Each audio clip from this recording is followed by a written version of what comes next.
we should be ready to go. Just give me a second. All right. So, All right. hello everyone. Welcome to the second episode of the Joshua Farr podcast. I am here with Mr. Chris Kulak. He is a very awesome musician. I have known him for like maybe a year now or a couple of months as well. I know him from a live show that Hate Diplomacy played in the UK, but ever since then I got to speak to him, seeing how he's doing, his life with his family, and drumming wise as well, because he is a fucking awesome drummer. Thank He you, man. does drumming for Hate Diplomacy, but he does it for the Waking the Cadaver as well now, as they mentioned that Chris is a full-time drummer, which I'm fucking stoked to hear that from him, because, Thank you. he deserves it. So, Chris, how are you doing today, man? Doing all right. Doing well, man. Thank you. Yeah, great, man. That's great. So let's talk about your drumming life actually before we Sure. do anything else, because you have been a drummer for quite a while, and Mhm. basically just gonna basically start with a basic question: what made you want to become a drummer? Uh, I would have to credit my mom for that one, because going through school, you're chosen to if you want to choose an instrument or choose a sport or whatever. And I had done sports, as I was younger, but getting a little bit older, I was getting more interested in music. Yeah. And I actually started out in orchestra first, just Okay. playing the violin, Sure. but it never really caught my attention. I never really took it too seriously. And I, was honest with her about it, but she said, you have to pick something. And I remember a good friend of mine who, I still keep in touch with him to this day. My friend Matt, he actually serves in the Navy. He's over in Japan right now. Okay. And I remember seeing him and just, he was playing, what was it, in percussion in the band. Mm. And I thought it was, if I had to pick something, I'm going to go do something with a friend, so I picked it up and instantly fell in love with it. Mm. And my mom saw the attraction, and she actually was, nice enough to provide me with drum lessons with a private instructor for pretty much through, I guess, like fifth, sixth grade, all the way to almost a senior in high school, pretty much. I studied with a teacher for quite some time, and just fell in love with it. I never even I played in a couple just bands with friends, basically. Yeah. Yeah. Just playing like Blink 182, Red Hot Chili Peppers, real simple stuff, basically. Oh, Just trying definitely. to, Yeah. yeah, just getting used to it.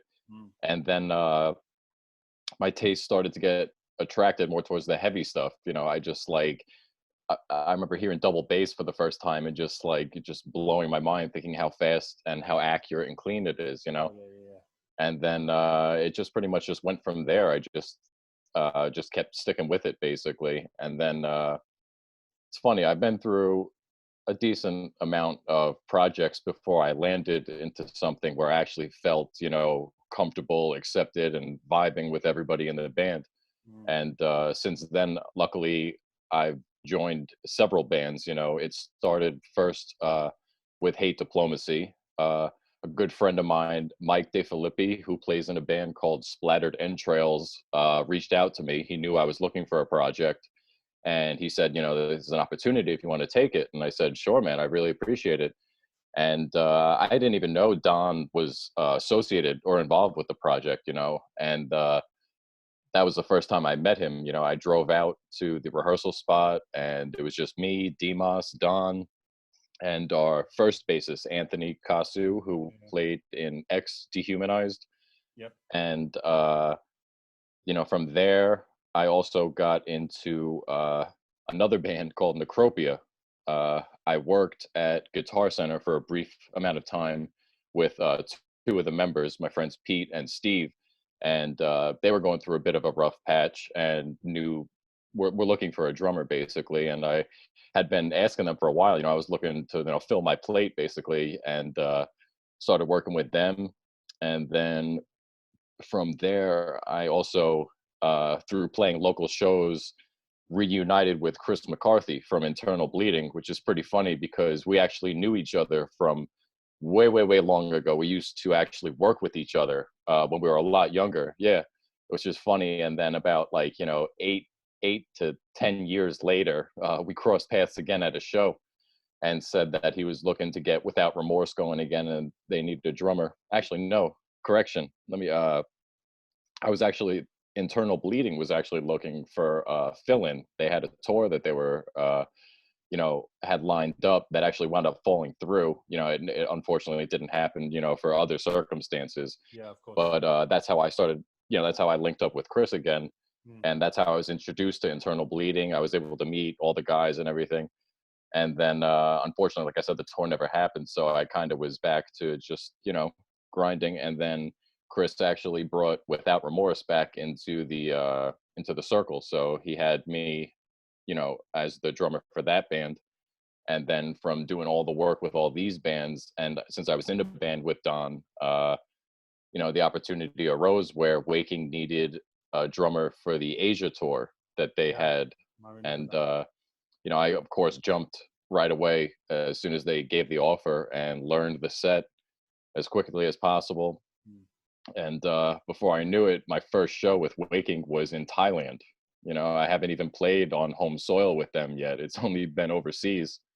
So it's been quite a ride, man. It's been a long ride. Since I'm a young boy, I've been working I've been working real hard for this. Yeah, I mean, definitely. By the sounds of it, you definitely have worked hard to actually get to where you are, and hard credit as well can come overdue as well. So patience does come with a key.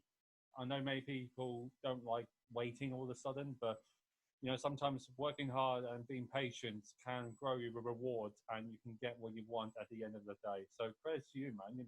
It grows to that involvement that you had with these influences that you had in the previous band with these bands, especially some bands that are active, some bands are not so active. Hmm. So it's pretty much, I was going to ask the next question, what was really the involvements of the bands that you was really in? Because obviously Hate Diplomacy was more of, they started to become a new band, and was it Don's pretty much second project, really? I know Hmm. Waking was his main first band project, but this would have been his second one, I assume. Hmm. Um, and obviously you just done Wakening. So this other band you just done, um, what was that engagement coming in the first place? Was it pretty much like a new band as well, or was it just like a band that's already been recognized, but then they just needed like a fill in, for example? Which project for the Necropia one? Necropia, yeah, that's it. Yeah.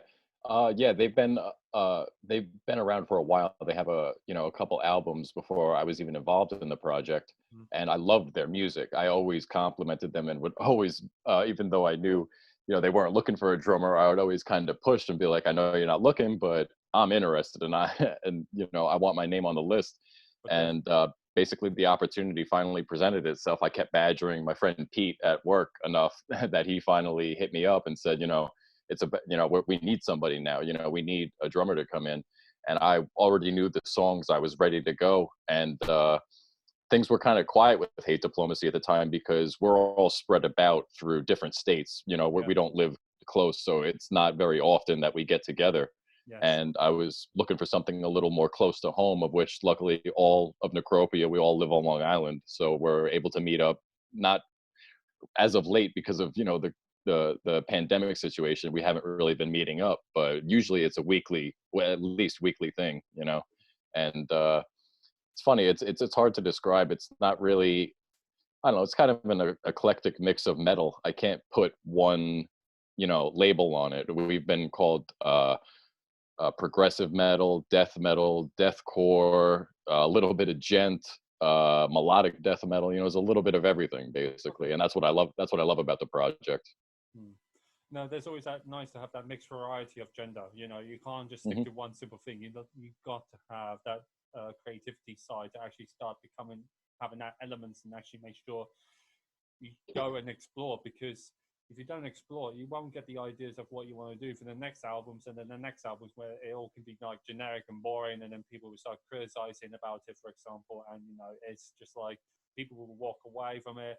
Some people will stick around, but it's always nice to actually involve and actually start searching new projects, and actually starting with new ideas in mind, especially when I want to take one example, like Metallica, for example. They used an orchestra set in a live show, that was an actually big step of creativity. If they didn't actually do it with the S&M project, you Hmm. never know what would have happened, especially on a live show. So it's stuff like that can actually be like a big idea to chip in and be like, you know what, I want to do, I don't know, like less blast beats or something on the second album. Just do a bit more Hmm. of a hardcore style and then go from there. But Hmm. as you mentioned about this COVID-19 situation, it's not fantastic, especially when we like No. to socialize with bandmates. We like to socialize with people that we are friends with, whether it's a long distance or short distance. Hmm. I am sure it's tough for you, especially tough for me, because you probably got a lot of friends around you, and you can't even go and see them, for example, and especially when you want to do new music projects, which this is going to be kind of like chipping in a little bit with the question: are there going to be anything around this year when it comes to new music projects, or do you really think with this COVID-19 situation, it's kind of like setting back, and you're thinking it's not going to be worth releasing anything until maybe like, as they say, next year when music can actually be involved again, especially live shows? I wouldn't say so much it's not that we're thinking it wouldn't be beneficial to release during this time. Unfortunately, it's pretty much just because a lot of us are fathers. We have young ones at home, and we don't really want to risk any, you know, any possible. Definitely keeping busy at home for sure. Trying to share files. I for sure am keeping busy trying to learn as much as whoever sends me what. I'm always trying to learn it as quickly as possible. That way, when the opportunity does present itself, when we can start, working on stuff again, that we're going to hit the ground running. And as much as I'd like to think or say that we would have new music out this year, it's a possibility, Mm. but in all terms of reality and feasibility, it's most likely going to be 2021. But Yeah. I can guarantee that pretty much all four of my projects are going to have new music out come 2021. Yeah, definitely. I mean, I'll be looking forward to it, definitely, and I'm sure many, many other fans will for sure. But especially when it comes to like live music shows, like I've spoke to not only my previous episode with Floor Gore, I speak to other musicians from live shows that play from bands, from big bands to small bands. COVID-19 is going to be something where people need to look at the big picture and say, we can't play these type of shows or festivals because the situation is actually really critical. The situation is actually like the reality. The reality is you can't play in a show where the limit capacity is like 50 people. I mean, you Hmm. could do that, but the thing is, you won't have that energy.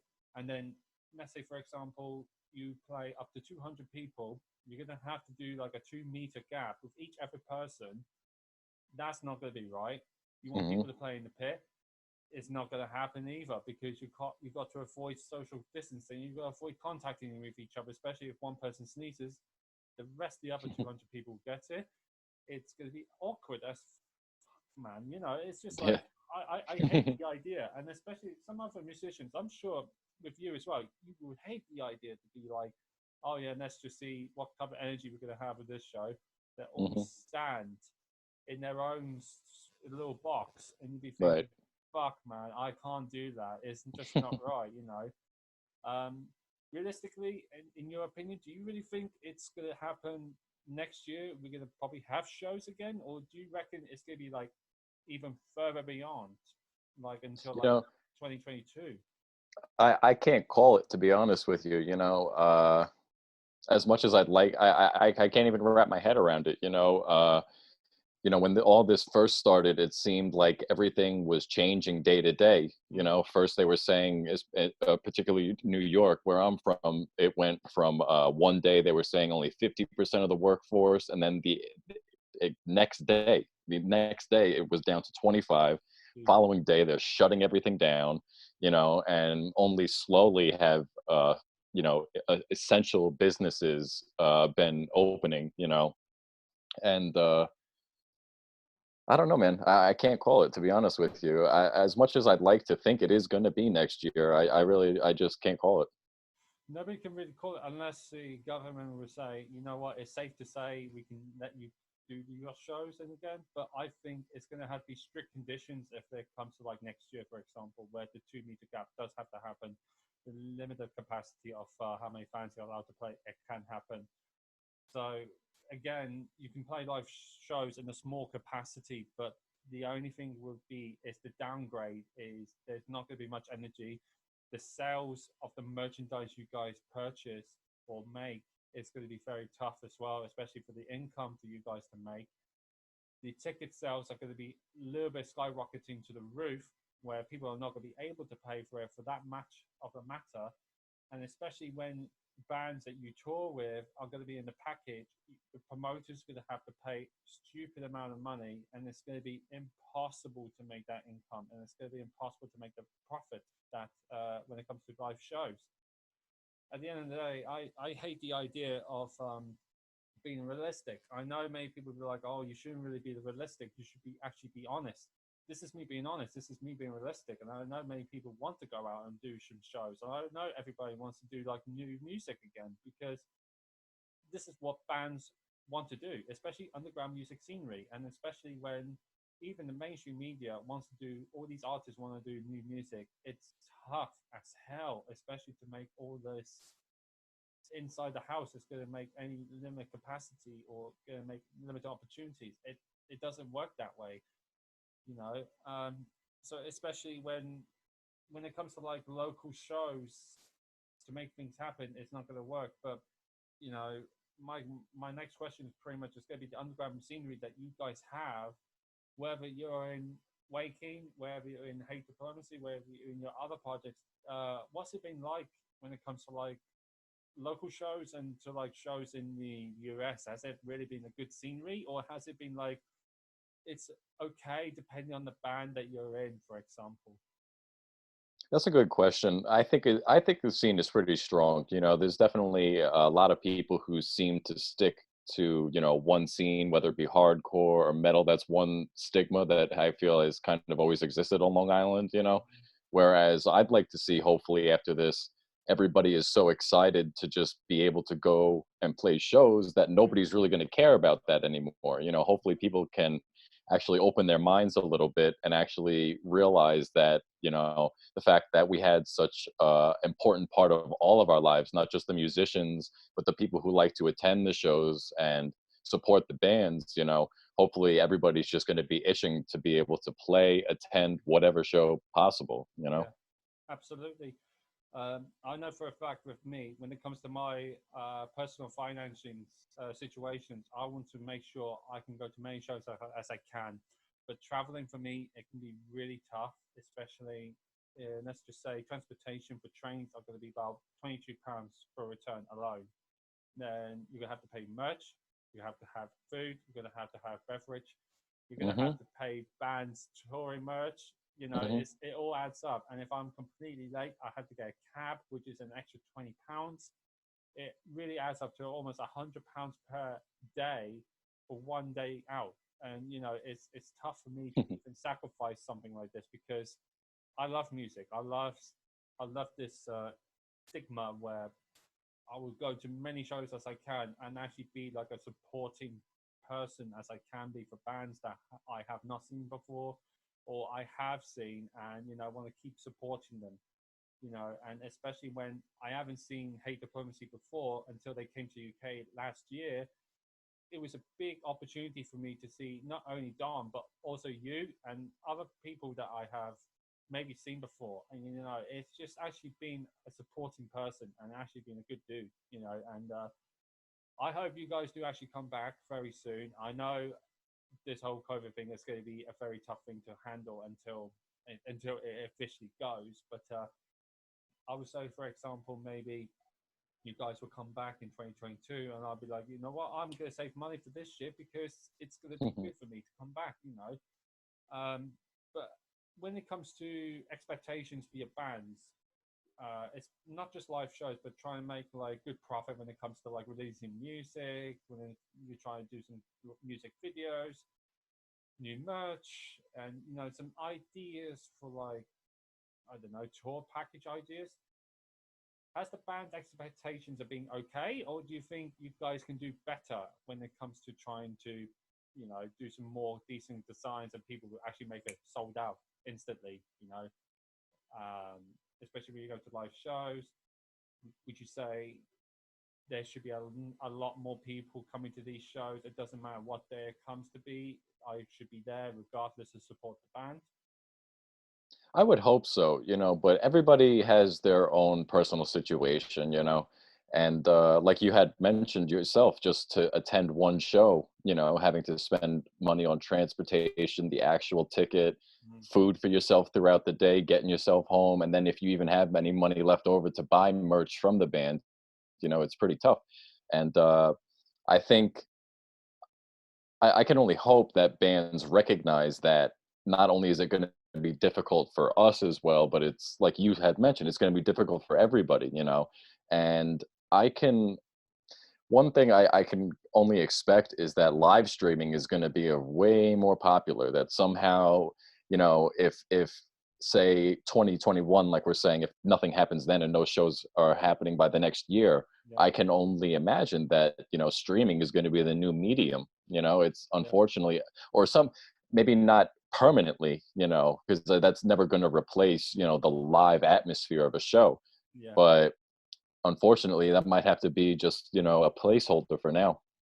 Yeah, I can completely agree. I think live streaming can be a big opportunity for bands that that are struggling to make shows and struggling to try and get some momentum going for their lives, because many people at this current time is summer festival period time, so many bands going to be trying to tour as much as possible, try to go to many festivals as much as possible, doing all these merches, and people can actually buy them. You can see big bands going to try and be like, yes, we're going to go to Switzerland, we're going to go to Spain, we're going to go to Germany, all these European festivals, one by one, they're all cancelled. And Hmm. it's just, what the fuck? This is something that people need to realize.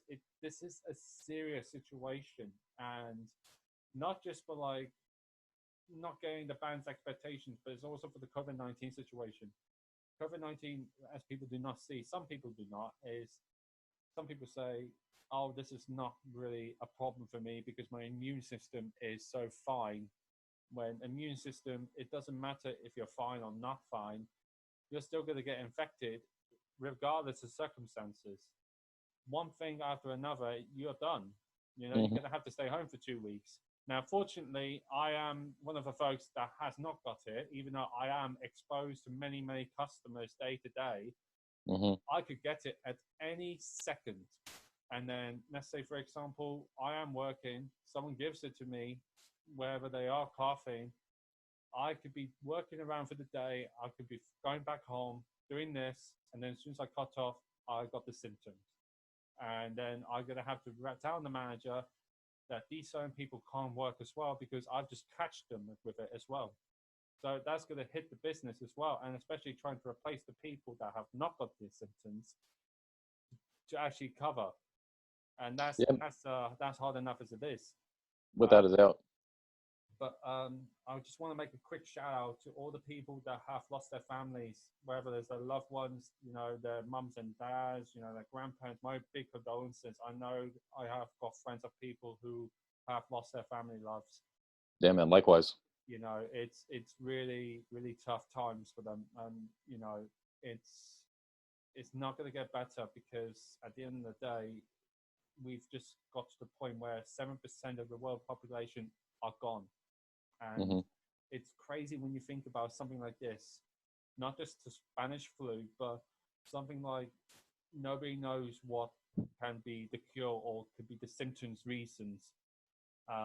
They don't have the research for it, and just that 7% people are gone. And it's heartbreaking, especially when we're never going to have those people again in our lives, and especially when whether the people are going to be the same people again after the loved ones are being hit. It's really heartbreaking.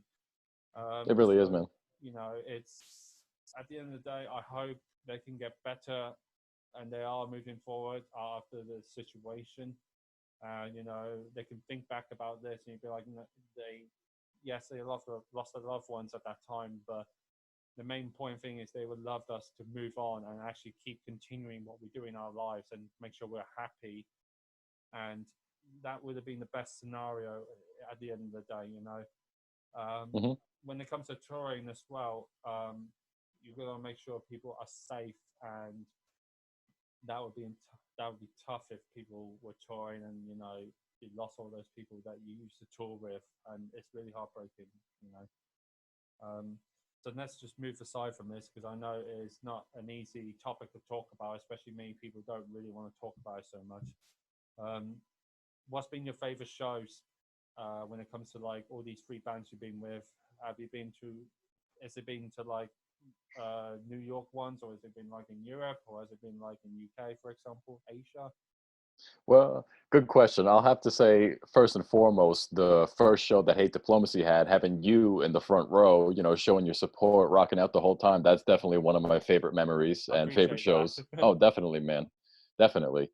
And I don't know. It's hard to say, man. I wouldn't like to put any above the other. I like every show for different reasons, Oh yeah, of whether course, yeah. there's so many different factors at play, whether it's how I feel that day, whether the crowd of the energy or whatever. But in terms of uh personal growth, I think finally getting to play on a different continent with Waking is definitely been like the biggest milestone for me, Yeah. and man, I can't tell you, but I think it was about like 10 10 shows, I think 10 or 11 shows 10 shows. in about, yeah, in like 5 different countries, and it was a flight in and out of every show. So, not that this is news to anybody else who's done this before, but I was not used to, what someone would call, an international tour. If anything, I've done like weekenders and a couple dates here and there, just like driving in a van with the guys, but in terms of actually having to fly in, get to the venue, play the show, and then you're lucky if you get like 2 3 hours to either sleep at the venue, maybe a real hotel, quick shower. It's nonstop basically. Yeah. But as hard and as grueling as it was definitely without doubt the most rewarding experience I've ever had. Yeah, for sure. I mean, I'm sure for a fact that when it comes to like, let's say Asia, because you guys you mentioned about it earlier, I'm sure Asia was one of those big tours that you really enjoyed, especially when there was a big crowd. I have seen photos from like Chris Ryan, for example, posted photos Mhm. about it. You posted photos about it as well. Don did as well, and it was just like it was amazing because I know Asia scenery and especially Indonesia has got a Mhm. really good real death metal scenery, and I wish there was more of that in the UK and Europe as well. And I'm sure there would be in America, especially when it comes to like bands like Cerebral Implication, where they are from New Las Vegas, but they're also a very recognized band in the US. Um, but I'm sure there are a lot of bands that have reached those expectations as well. But it is really decent to have those accomplishments where you go to these shows that you've never been to before, or these countries you have not been before, and they will like your goals and your achievements, and it's really awesome, man. I really like to get these people's opinions about their favorite shows or their favorite place they have not been before. It's really awesome. Um, if you have been to a country or you haven't been to a country, what would you want to go to again, or where would you like to go if you haven't been to that place before? Definitely Europe. Waking had gone before, I had become involved, and just seeing the festival circuit that they have there that everybody's always talking about, I Yeah, definitely want to check Death that Feast. out. Hmm. Yeah, Death Feast Open Air for me is one of my favorite festivals in Germany. I think it's got to be one of the favorite festivals when it comes to like the underground music scenery festivals. You're never going to get anything like that, especially when the limit capacity it reaches up to like 1,000 people, I think. And Hmm. you've got all these people, big crowd people, maybe like more than 500 people, seeing Waking on.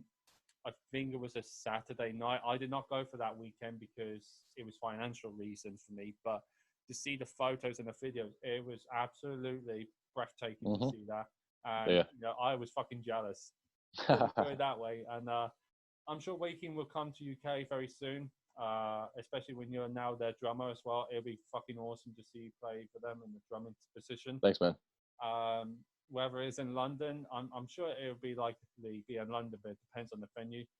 I think the Black Heart is not going to happen because Waking needs to have a very good venue size, and especially if the crowd size is capacity is like more than 300 people, you've got to have somewhere like the Dome, which is a big venue. I think it limits up to 500 people, I think. So that would be a very cool setup for you guys to have, especially all the size you guys will have. But if there's Black Heart again, like you did for the Hate Diplomacy, I mean, I wouldn't complain, but it'll be very interesting to see how many people do crowd killing and do crazy shit in the mosh pit for sure. Oh yeah. I'm sure when it comes to America, there is a lot of crowd killing and all these karate kicks and everything, flying punches and everything that you guys have been doing lately. What's been your favorite part when you do these parts of shows? Has there been anything like that, or just? Oh yeah. Oh no, trust me. Before I even got involved with Waking, that's definitely seems that I don't know. I swear people get off on that. I don't know. It seems that they love. I don't know what it is. It's just a different culture, but I don't know, man. It's crazy. Yeah, it definitely gets violent. That's for sure. Yeah, I mean, I've seen videos on the hardcore scenery. There's a lot of it in the hardcore scenery, and I can understand when it comes to hardcore scenery, but now it always seems to come into the brutal death metal scenery, the deathcore scenery, and I think it is a little bit weird. I'm not going to deny it. I'm not going to hold anything back when it comes to stuff like that. I mean, everybody's entitled to their own memo when it comes to that persona, but you can't have something like that in the brutal death metal scenery. I mean, it's just a little bit shady when it comes to stuff like that. But when it comes to like music that you guys have been playing, it's definitely not hardcore. But if people are like to do that shit, that's completely fine and that's completely up to them. But if anyone punches me and do stuff like that, I mean, I can shake it off, but I might just go after them and just fucking kill them because I hate it in a way, because everybody doesn't really want to do it, and it just gets a little bit tedious sometimes. But I mean, again, everyone's entitled to their own shit, and you know what? Fair play to them if they like to do it. Obviously, you mentioned about the touring that you love to do. What's been the touring disaster for you guys? Has it been anything like, breaking down vehicles or? Oh man, I've got a good one for you. Right, man. Well, I hope I don't get ahead of myself by saying this, but basically, we had gone to Indonesia, Waking during the Asia tour. Yeah. And I think it was either the fourth or fifth show of the tour. It was like about like halfway. So we were kind of getting into the groove of everything. And I'll tell you, man, we're supposed to play this festival there.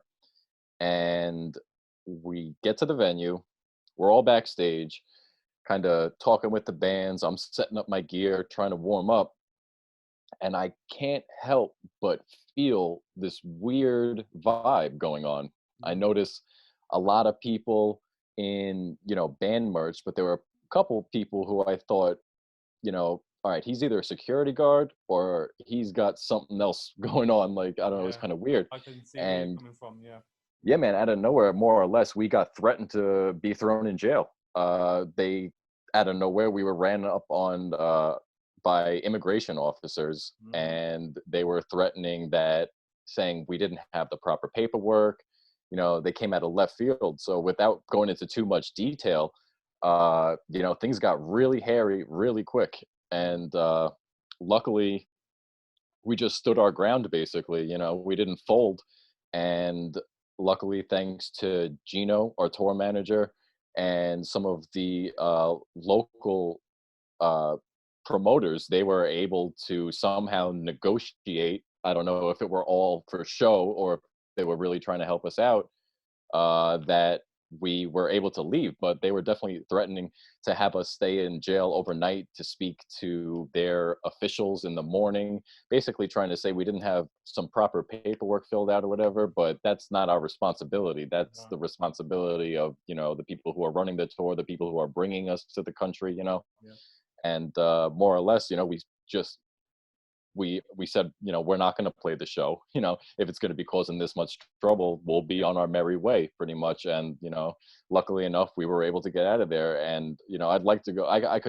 This whole episode could be just about that experience. We haven't really even gone public with it, to be honest with you. Yeah. This is the first time like I've really shared on like a public platform what had happened. But it's weird, man, because even like everybody was so confused, because we've seen so many people go, so many bands go and have a great time, especially like people I know, personal friends who have made it over there and had a great experience. We were all excited, but it was crazy. Yeah, there'd be bands like Fish or Discord, for example. They played the Amazonic Festival in Indonesia. They seemed like they had a fucking awesome time.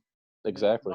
Luck seems to happen where it just comes at the wrong place at the wrong time. I'm sure there was something in those type of words, but it's fucking shit when you guys had to go through that in that circumstances. And I hate when it comes to like politics play where the authorities have to come into play as well, and it does ruin opportunities for bands to actually not actually go to these type of countries, because all this public things that goes into play, especially when I read something, I think it was like years ago, when the black metal band Quackton actually couldn't play in the Pacific country. I don't know if it was Indonesia, but they couldn't play in that show because it was all about the black metal that actually was like Satanism was actually ruining the country, and that was just like, it was a bit odd, but yeah, it's a little bit shit, but at the end of the day, you can go in there and you can go with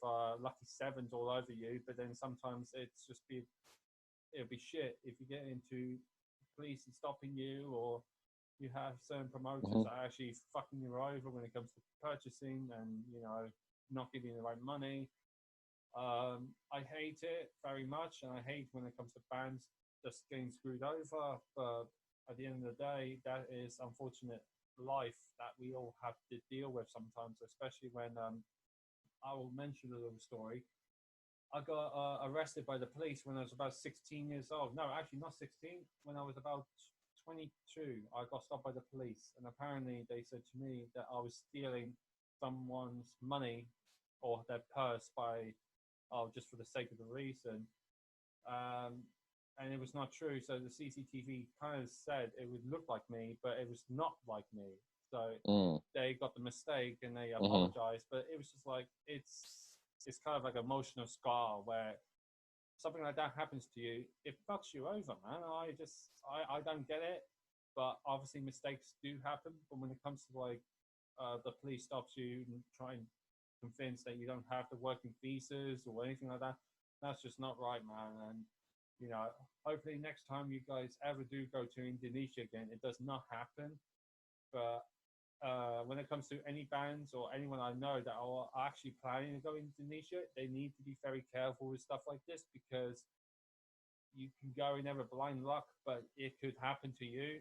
It could happen to anyone, and it's really unfortunate that you have to go through that experience, especially where you guys were just having a fucking awesome time, and then this just happens, But I'm sure we can have an episode sometime soon about this whole thing, if you ever was going to consider doing it. But oh yeah, definitely.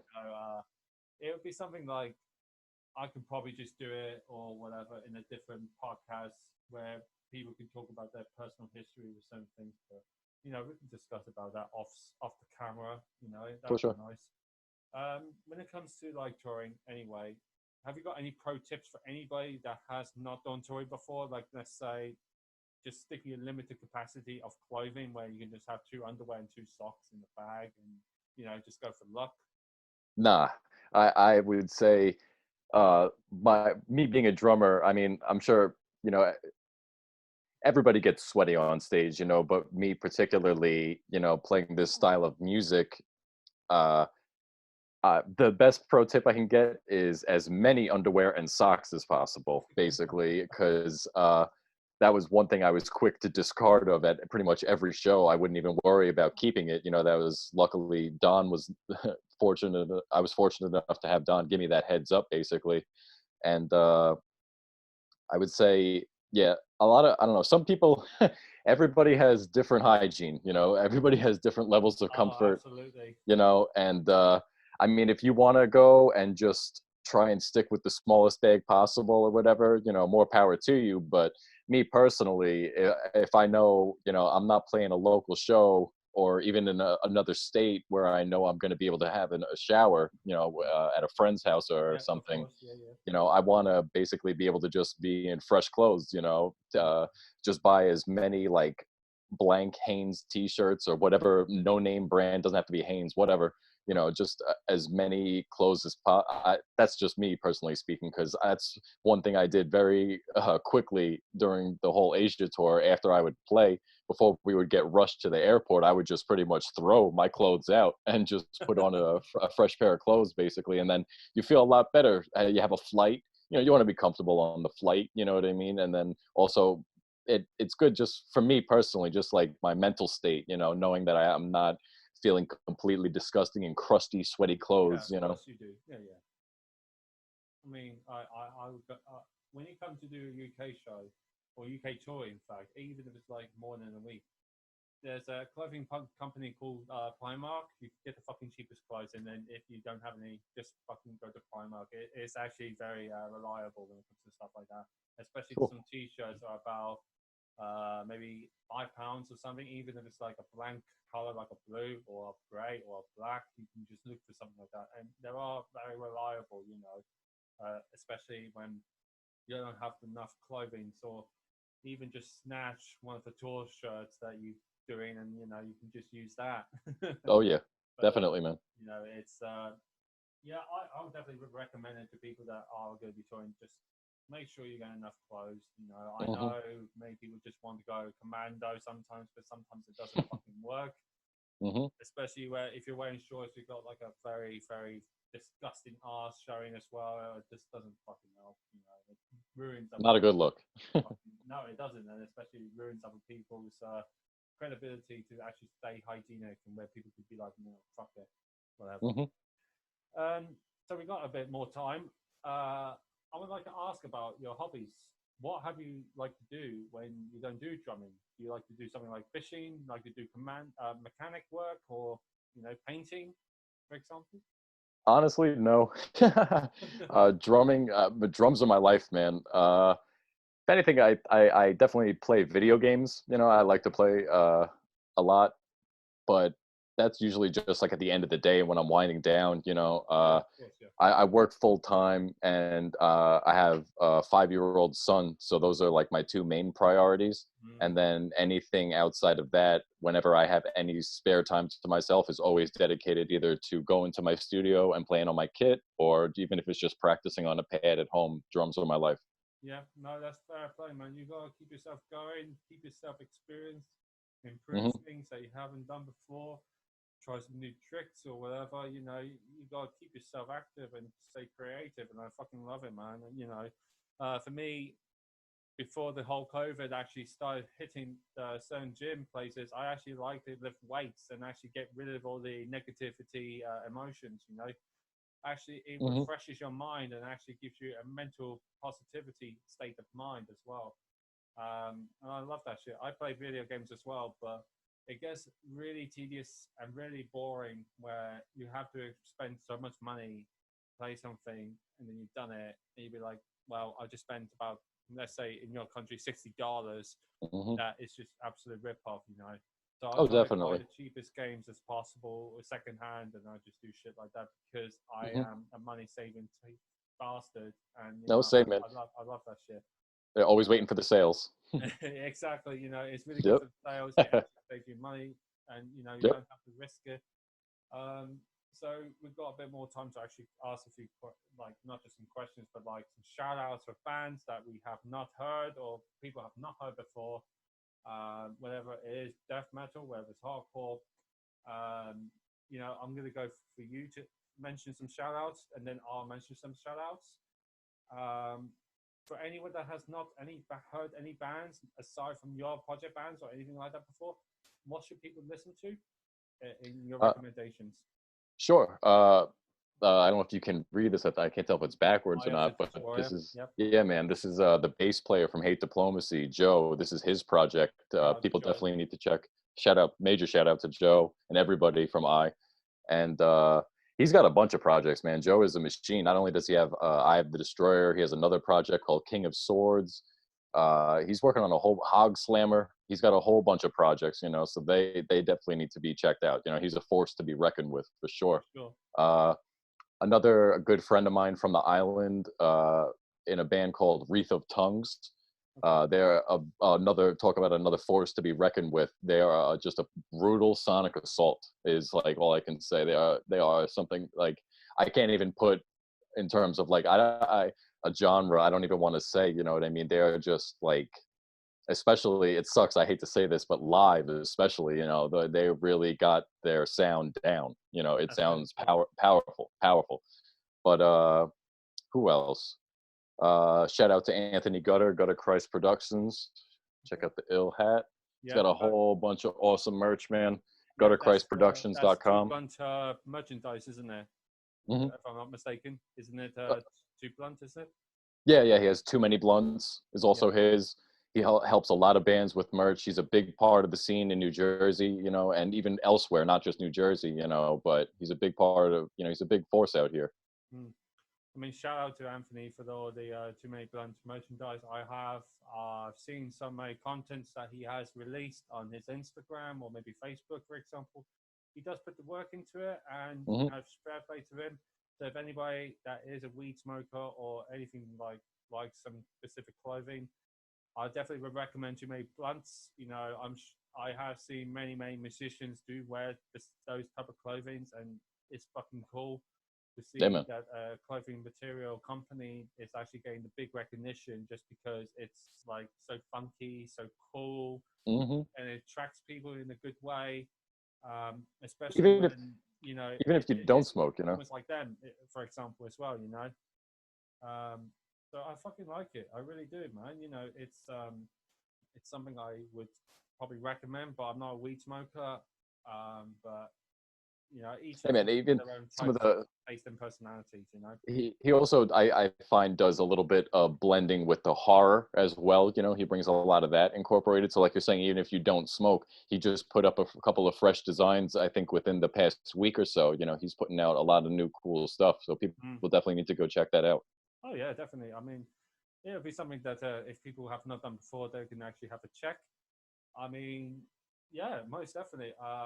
If people have not seen it before, I'll definitely leave a link down the description, or Chris can message me, leave the link down the description as well. If I'm a bit occupied, people should help each other, and I'm doing something very cool for Chris, and I know he fucking wanted to do this podcast, so Oh yeah. it was something that I really was keen about getting him in here as well. Um, so I'll do a little few shout outs as well because it is, if you haven't got any more recommendations. uh, who else? Oh, one of the guys who filled in with Party Cannon. He filled in on guitar. Joe. He has a band called Iniquitous Savagery. If Yep. anybody wants to go check them out. Also, Chris Ryan from Shout out Party to Cannon plays Chris. with him as well. Yep. Shout out to So Chris. that's I am going to yes, be doing an episode with PyCan. It's not going to be next week, but it's going to be sometime soon. I awesome, can't give you the details when, but it is going to come very soon. I probably will tell you, Chris. So cool. many people don't need to know, but Yeah, man. Shout out to the Party Cannon fam. yeah, I've done it for. I think it's been 7 years for me since I've been a PyCan fan. So, Hell yeah. it's kind of like a dedication, but then as Chris would probably say, it's been a waste of fucking time. I know Chris is very optimistic and very enthusiastic when it comes to stuff like that, especially Oh, for making sure. bad jokes to Mike McLovin as well.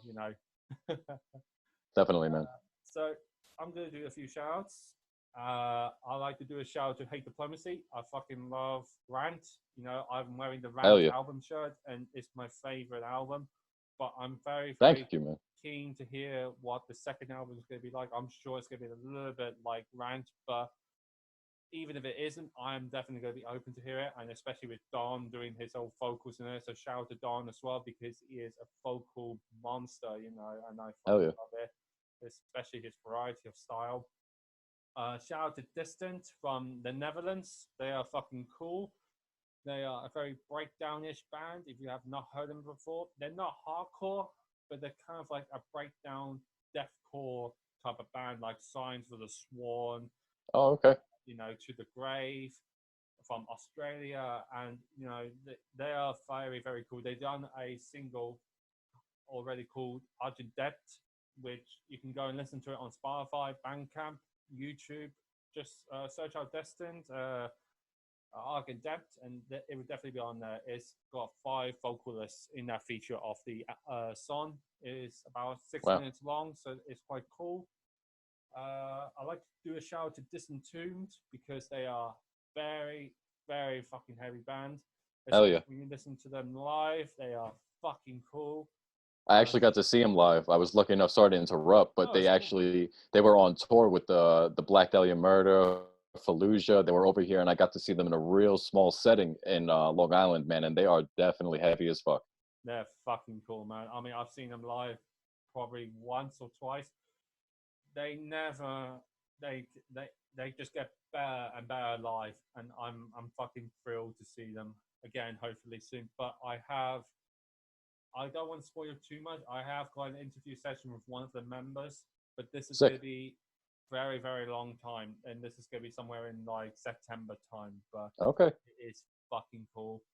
Hell yeah, man. I'll probably tell you, Chris, but you know I can't Cool. tell anybody else. But I should keep my mouth shut sometimes. I'd like to do a shout out for Wasteland. They're a very good band from the France country. They do death metal, and probably a little bit of deathcore, but Wasteland are very cool. I have listened to some of their albums, but they just done an EP with Human Worms. They're also from France. It's called the Human Waste EP. It's out on YouTube, it's out on Bandcamp, and it's out on Spotify. If you have not got the chance to do it yet, I would definitely recommend it. And especially when they've just done like an EP split, you know, I would definitely do a recommendation for that. I'd like to do a shout out for Arcanius from Germany. They Hell are yeah. fucking cool. I love Arcanius. I have listened to Arcanius for quite a while, and I think it's been like more than 4 years. And you know, Hmm. they've just done an album. Well, it's more of an EP. It's called The Echo of Her Cracking EP Anniversary, and it's just basically like a remaster, but it's actually a big improvement compared to the original EP. So shout out to them. Shout Hell out yeah. to Party Can as well because they are fucking cool, and I'm sure Hell I've yeah. done that already. What up, um, Martin? yeah, for sure. This is why I've got the hat. I mean, it doesn't really see very well when it comes to this video, and I've just done the background, but you know, it's just something. I'm going to give one more shout out announcement, and this is going to be Bio Noise Generator. Oh, hell They yeah. are fucking decent. Hell yeah, dude. You have not heard of them before. They are from Russia. Now, obviously, people could be like, Mother Russia this, Mother Russia that. But they are fucking cool. The Definitely. drummer, Roman, is fucking machine. He is a Hmm. machine. Hmm. And if you like a little bit of jazz funk, if you like death metal, if you like a little bit of hard, fast blast beats and stuff like that, I definitely would recommend Bio Noise Generator and their Hell yeah. current album, Nero Mechanic. I don't think I pronounced it right, but it's really good album, and I would recommend it. So Bio Noise Generator. I'm going to give one more shout out, and this is Total Consumination, and they're from London, UK. The promoter, Matthias, I don't think I've got it right, but he's basically were the promoter when he put you guys in there in the show for London, the Black Heart. He has always done amazing shows, especially when it comes to like Beatdown, brutal death metal scenery, and he does very well. I hope he's doing well. I know there has been some circumstances that has not been fantastic for him, but I am saying the same thing for everybody, not just him, because you know I know many people that are in a tough situation. But no, shout out to Matthias. You know, I'm sure he's doing well. Um, Shout out to you as well, man, Chris, because you know Thanks, man. it's a big appreciation that you are in this podcast, and especially episode number 2. I'm glad it's like an early step progress, but I'm sure that when this whole COVID-19 is done, we will probably do like an update podcast where we can have a discussion more than an hour or whatever, and then we can just For sure. chat a lot of shit, and you know we can just have a good time. You know, I'll definitely be keen to do it. Likewise. You know, I'm very thrilled to have you on this podcast. Thanks, man. If you've got anything else to say, you can say it now. The floor is yours, my friend. Sure. Stop all the hate, man. Just curb your hate. There's so much. It's too much, man. People, people really don't realize how precious and value life is until they have either lost a loved one, experienced some type of traumatization in their life. And that's pretty much the main message I would want to put out there, is that that's a big message if for people who haven't listened to Hate Diplomacy before. You know, I think that's what attracts a lot of people to it, that there is a very, very positive message behind the music, you know. Absolutely. And I think that that is something I, like I had mentioned earlier, would love to see in all scenes, you know, not just on Long Island, the whole worldwide scene, you know. Stop the hate, man. That's it. I think when it comes to mainstream media and the whole popularity that listens to like mainstream media, hip hop, rap, and stuff, they should actually give the opportunity to the underground scene, especially listen to bands like Hate Diplomacy. I know many people will be thinking they haven't heard of them before, or it would be blind luck for them to actually podcast through and you know go through to listen to some music. When it comes to stuff like, they probably think, oh, it's all about hate, gore, ripping people's heads off, or blah blah blah. But there are some bands like you guys just mentioned, it's all about love and not hate. And I know some of it is politician, but that's okay as well, because bands are allowed to express their feelings. And when it comes to politics reasons, especially when it comes to this whole COVID-19 thing, in my opinion, and this is just going to go a little bit touch in from the politics before we finish. I think this whole murder honest type of bullshit is full of lies, and I think it's something hiding the truth. But that's my only opinion. I know COVID-19 is a fucking serious situation, and people think it's not true, it's not real. People need to wake up and smell the coffee and actually look at the bigger picture. There's about I'm just going to go estimate 28,000 people in the UK have lost their loved ones. 1 million people are fucking gone, and people think it's not true. They need to fucking get out their head out their ass and actually look at the bigger picture, because the loved ones could be gone tomorrow. You don't fucking know that, man. But I agree with you, and I know Don does this type of way as well, where it's all about love, no hate, no bullshit. You know, we all should be loving each other. We all should be there for each other, because this is the only opportunity we have when we are human beings. We only got this one life. We should use it to actually love each other, support each other, give each other the creativity chance to actually be like, you can fucking do something, instead of so negative and, you know, hating other people for no reason. Yeah, man, exactly. It just goes back to the idea, you know, if you see something you don't like, keep it moving, man. Exactly. You know what I mean? If you don't want to be a part of it, you don't want to be involved in it, nobody cares about your 2 cents anyway if you don't like it, you know? Exactly. Right. I think this is going to be the end of the podcast. I would like to say thank you to Chris to be part of this podcast. I fucking appreciate it. I really do, brother man. Thank you, man. Thank you for having me. No, it's all mine, man. You know, I fucking enjoy it. I really did. Oh, wait. One more shout out. I'm sorry.